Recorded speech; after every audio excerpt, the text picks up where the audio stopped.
So guys, let's take a look at what we are going to be expecting for the day on our GBP USD. So to those of you that are yet to subscribe to the channel, be it you are new and you're not yet subscribed, make sure you do want to click on the subscribe button, like and share, make your comments, and also make sure you follow the Telegram channel. You will find the link to the Telegram in the comment section. Now let's see what GBP USD is going to be doing for the day. Remember, before you take a trade, you need to know what your trend is. Remember, you don't just take a trade, you need to know what the trend is. And as you can see right here, we are in a ranging market move, right? You can see that market is literally ranging. So at first, market literally push up right to hit our resistance, right? Then once it got to the resistance, it rejected from the resistance and jumped to tap our supports, right? Market eventually got to the support level, rejected from the support and came back to tap our resistance. Eventually rejected from the resistance and jumped to tap our support.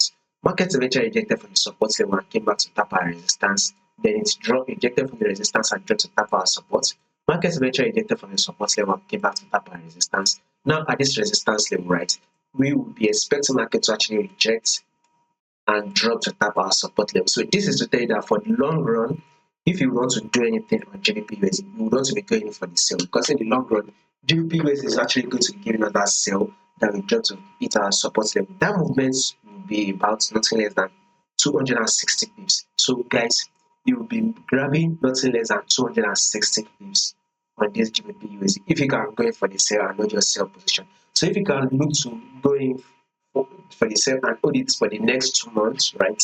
Between 2 to 3 months, I believe market would have dropped and hit our support level. So above all, a bearish move is what we will be expecting.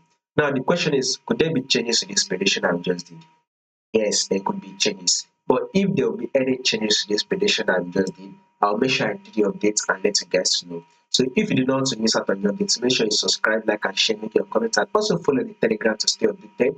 You'll find the link to the Telegram in the comment section.